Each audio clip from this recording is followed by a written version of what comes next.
Oke. Assalamualaikum warahmatullahi wabarakatuh. Perkenalkan, nama saya Asdiwin, NIM 1931040064, jurusan Pendidikan Jasmani Kesehatan dan Rekreasi, kelas B angkatan 2019, Fakultas Ilmu Keolahragaan, Universitas Negeri Makassar. Baik, di video kali ini saya akan menjelaskan terkait tugas dari mata kuliah Pendidikan Kebugaran Jasmani tentang daya ledak yang diampu oleh Dr. Ahmad Adil, SPD, MPD. Di sini kami akan menjelaskan beberapa poin penting dalam daya ledak.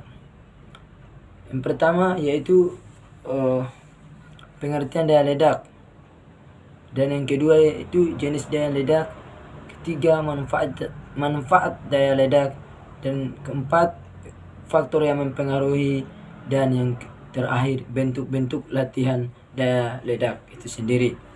Baik, yang pertama, poin pertama yaitu pengertian daya ledak. Pengertian daya ledak adalah kekuatan sebuah otot untuk mengatasi tahanan beban dengan kecepatan yang utuh. Ini pendapat dari salah satu ahli, yaitu Suharno 1998. Kemudian pendapat lain mengatakan bahwa daya ledak yaitu kemampuan seseorang untuk mempergunakan kekuatan maksimum yang dikerahkan dalam waktu yang sesingkat-singkatnya. Ahli ini bernama Sajoto 1995. Kemudian menurut Hare, dia menjelaskan bahwa daya ledak adalah suatu kemampuan seorang atlet untuk mengatasi suatu hambatan dengan kecepatan kontraksi yang tinggi. Daya ledak ini diperlukan di beberapa gerakan Achilles, misalnya pada atlet seperti melempar, tendangan tinggi ataupun tendangan jauh. Kemudian pendapat Hare 1982 ini mengatakan daya ledak adalah kemampuan olahragawan untuk mengatasi tahanan dengan suatu kecepatan kontraksi tinggi. Kemudian daya ledak menurut Bompa, ia mengatakan bahwa daya ledak merupakan hasil perpaduan dari kekuatan dan kecepatan pada kontraksi otot. Dan menurut Cliff dan Valentinos 1985, dia mengatakan bahwa daya ledak adalah faktor utama dalam pelaksanaan segala macam keterampilan gerak dalam berbagai cabang olahraga. Dari beberapa pendapat tadi yang kami sampaikan dari awal, kami berpendapat sebelumnya, maka kami dapat menyimpulkan bahwa daya ledak adalah kemampuan otot atau sekelompok otot seseorang untuk mempergunakan kekuatan maksimal yang dikerahkan dalam waktu sependek-pendeknya atau sesingkat-singkatnya. Kemudian poin yang kedua yaitu jenis daya ledak. Jenis daya ledak ini ada dua macam, yaitu jenis daya ledak asiklik dan daya ledak siklik. Daya ledak asiklik biasanya dilakukan pada olahraga yang digerakannya tidak sama. Contoh, olahraga atletik, lompat, lempar. Pada olahraga permainan bola basket, bola voli, dan sepak bola, bulu tangkis, dan lain-lainnya. Kemudian daya ledak siklik ini biasanya digunakan pada olahraga yang gerakannya sama dan berulang-ulang. Contohnya pada olahraga lari cepat, berenang, balap sepeda, dan olahraga yang memerlukan kecepatan tinggi. Daya ledak berdasarkan kapasitas biologi dibagi menjadi dua macam, yaitu daya ledak aerobik dan daya ledak anaerobik. Daya ledak aerobik ini ditunjukkan dengan nilai puncak yang tersedia dengan sistem energi aerobik. Sifat ini sangat penting bagi atlet yang berlomba dalam olahraga yang membutuhkan energi yang tinggi dan tetap dalam waktu yang lama. Kemudian daya ledak anaerobik. Ini dapat didefinisikan sebagai nilai maksimum dari pembebasan energi yang dapat dipakai melalui mekanisme anaerobik dengan periode waktu yang sangat pendek atau singkat. Daya ledak ini adalah faktor yang membutuhkan hasil kekuatan otot yang cepat dan besar. Dan yang kemudian yaitu poin yang ketiga yaitu manfaat latihan daya ledak.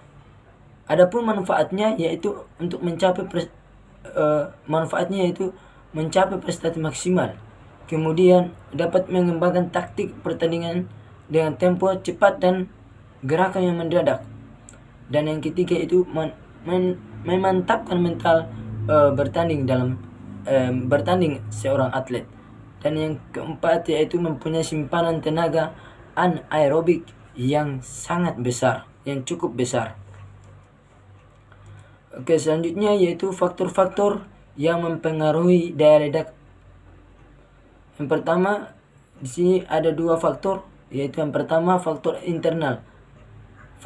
Adalah faktor yang berasal dari dalam tubuh atlet itu sendiri.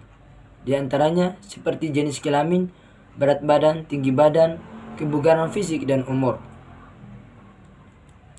Kemudian faktor eksternal. Faktor eksternal ini adalah faktor yang berasal dari luar tubuh atlet itu sendiri. Di antaranya suhu lingkungan, kelembapan relatif.